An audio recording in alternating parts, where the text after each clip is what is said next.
be defeated.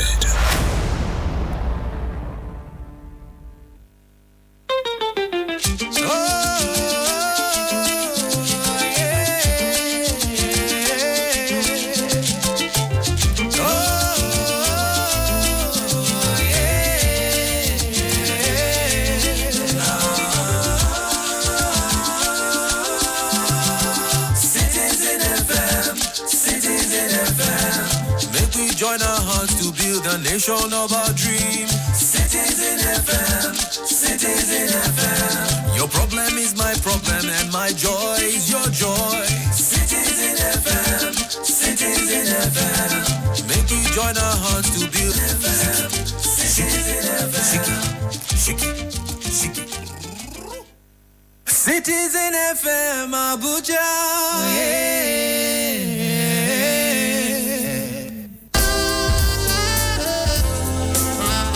The issues. Everybody respected that because it was coming from the president. Purely behind it, the way the people took the battle in their hands. Some civil servant retired without a roof over his head. The cause. If we cannot trust you, then you cannot take the ticket of this country. Hussein cannot be divorced from those who cause the crime. Honestly. The passion. You must have national spread. So where is it? Why are you so concerned about that? He said money was. My name is Lawrence Umoite. There is always an opportunity. Tomorrow Insight returns with another interesting. Insight with Lawrence Umoite on Citizen 93.7 FM Abuja.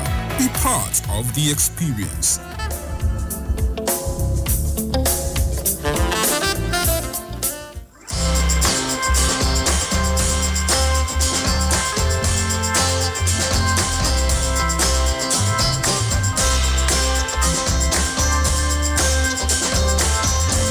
Big apology for coming rather very, very late. We were trying to sort out some technical issues. Thumbs up to a crew of engineers who were able to fix the issue. Once again, it's always better late than never. Once again, welcome to Insight. My name is Lawrence Umoite.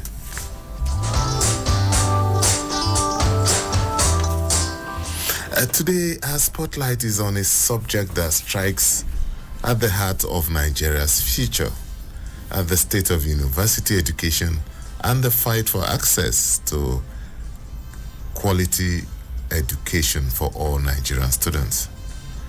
Joining me is a student activist. He is also a student representative on the board of the Nigerian Education Loan Fund, NEL Fund. He brings not only a voice from within the student community, but also a perspective from inside the corridors where key decisions have been made about access to education in Nigeria. As strikes, underfunding, and inequality continue to challenge our university system, we will be discussing the fate of indigenous students, the role of students' activism in pushing for change, and how initiatives like NEL Fund are shaping the future of higher education in Nigeria. Stay with us as this promises to be a very enlightening conversation. It's good to have you on the show. Thank you very much.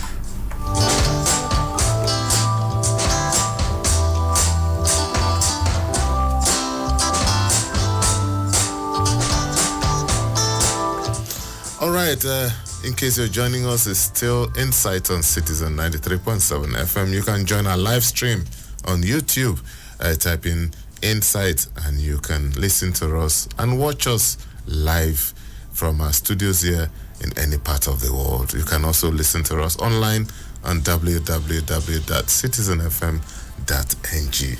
Not forgetting our social media platforms on Facebook at Citizen FM Abuja, on Instagram at Citizen FM 937, and on X at Citizen FM 937. So that's how it's going to be in the next 50 minutes or thereabout. We will be engaging Umar Farouk Lawan, who is coming to tell us about the education sector on the show. All right, Umar, let's start this way. To be able to, has the journey been? I contested, and the first time I contested, I think I made it from IBB University Lapai. when I moved, and it has been a very tough one. But finally, I am here, 17 years journey, hail a very good result for me in life.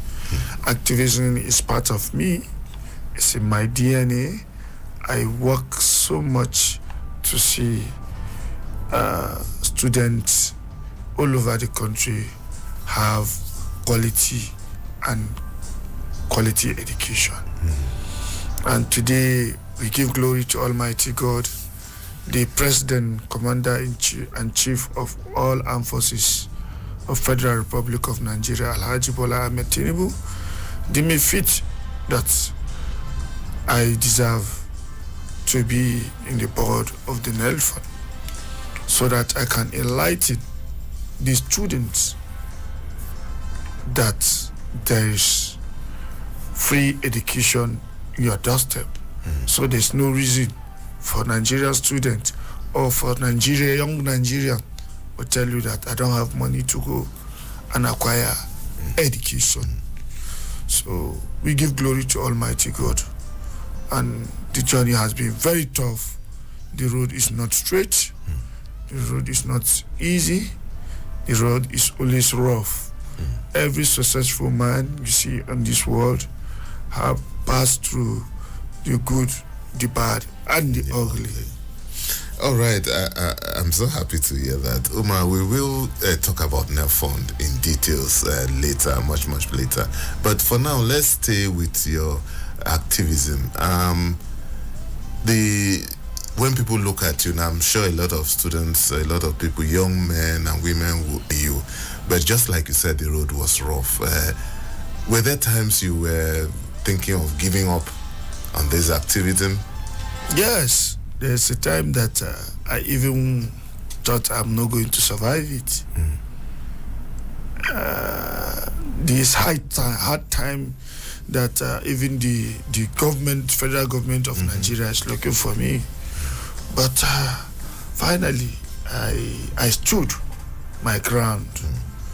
And I see betrayers from close allies, sell out of the struggle from close allies, where we go and fight for students to get water in the hostel, where we go and fight for students to get light, so that when they go for night, they can see light and read their books. We fight the government to make sure education is free.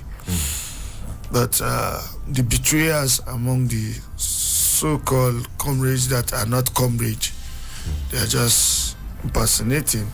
They will come and sabotage our own efforts. There was a time I nearly give up because my life is at stake. But meanwhile, what I believe in, I say I can go down for it. I still continue. And finally, I managed the campaign team of Alhaji Bola Ahmed Tinubu, and student and youth, and my elder brother, Sheikh Tinubu, encouraged me that we must reach out to the students and tell them the student loan manifesto of Alhaji Bola Ahmed Tinubu, our dear father, is real. And today, students are benefiting from the student loan board, and students are getting their upkeep. I think my mission in life is fulfilled. All right. I'm very, very, very happy.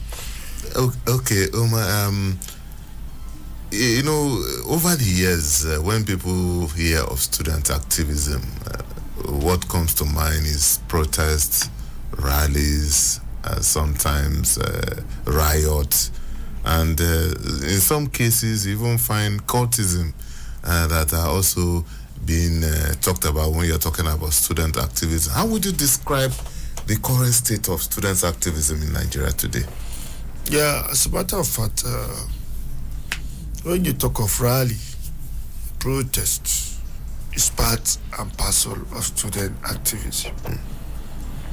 We have 3 C's in our Luther Palace: consultation, will first consult you that this thing you are doing for Nigerian students, or will consult the federal government, we write letters, submit to the presidential villa, submit to the copy to the DS and Nigerian students. But be at it may, that is the first stage of the points that we are moving. That is consultation.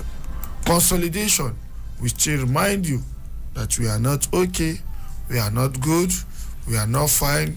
This is what we want. This is what we think it should be. We will not talk. We will now, if there's no any reaction from the government or for the school management, then we'll move down to confrontation, which is the last seed. The students, the student activists, the student leaders will now engage.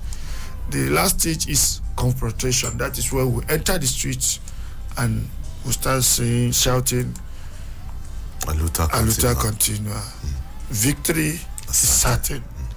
So, as a matter of fact, we pass through the ranks of negotiation because confrontation comes last. But in so many cases, I think consultation, when we are in consolidation, they know that we can barricade road, we can hold the country to ransom, we can shut down the major roads, we can shut down the airports. We are powerful. We have that youth exuberant in us. We have that capacity that we can mobilize our teeming youth.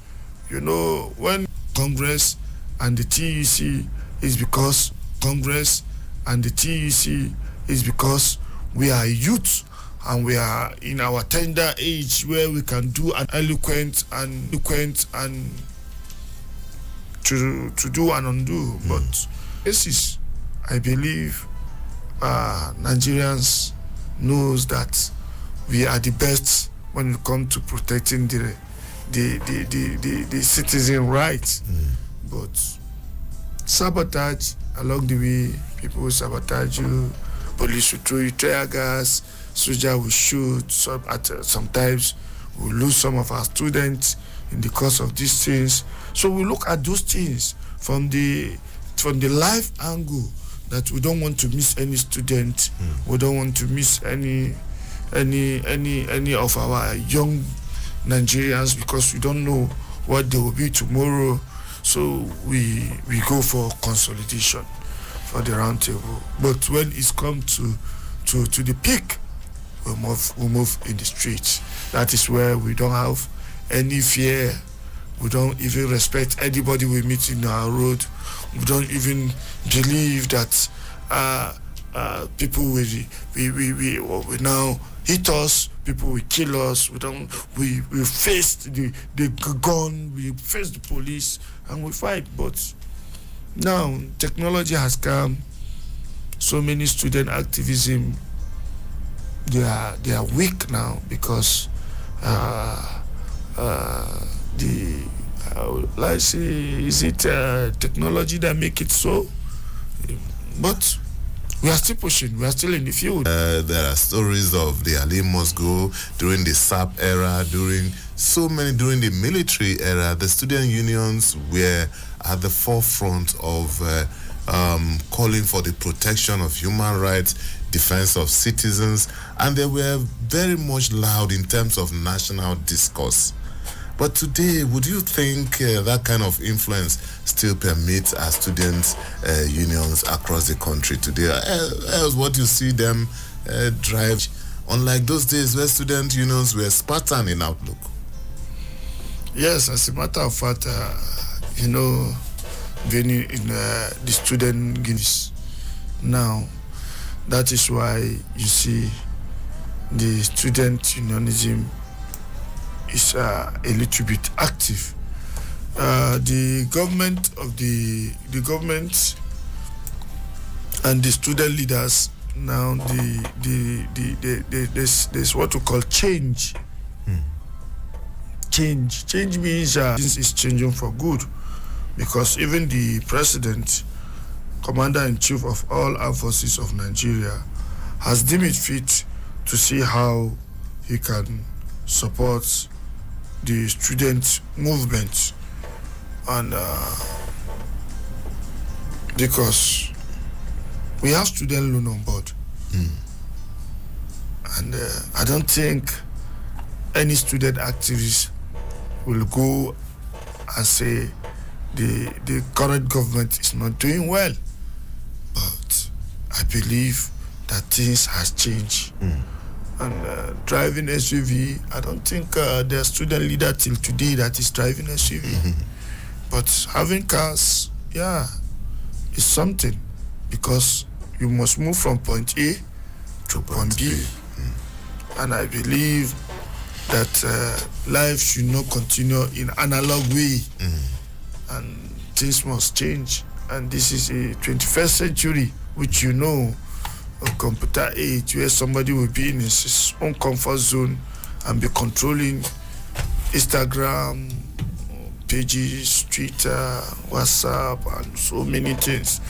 So things must change, and change is key, and it's constant. All right, if you're just joining us as Insight on Citizen 93.7 FM Abuja, we are talking about student affairs, we're talking about university education and access to university education. My guest is Umar Farouk Lawan. He's a student representative in NELFON. You can join the conversation. You can call us on 0903 22 29797.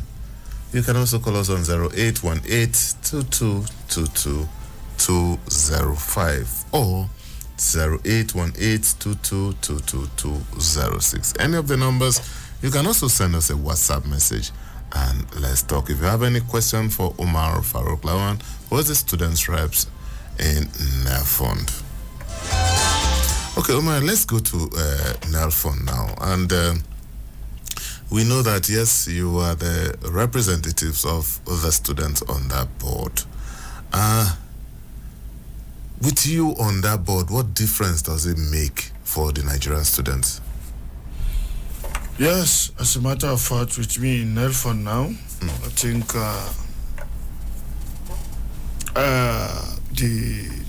the board is one of the critical place to be. I'm there to see how I can protect the student interest in NELFON. As a matter of fact, the NELFON board is doing excellent, because that is the dream of the President of Federal Republic of Nigeria, where students will apply for the loan and is given, where students will be earning 20,000 naira every month as upkeep. It's pocket money. As pocket money. And your school fees is being taken good care of by the federal government. So there's no reason for students in tertiary education to tell you that I cannot afford a higher education.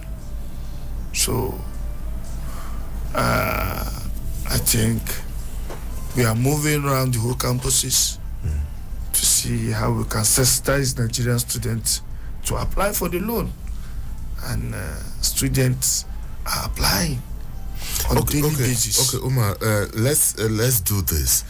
For a lot of students who hear about NELFON, or a lot of Nigerians who hear about NELFON, okay, assuming I'm a Nigerian student, I'm in my first year, what do I do? How do I assess this loan? What are the practical steps to take? First and foremost, your institution will submit all the database of your students, and your name,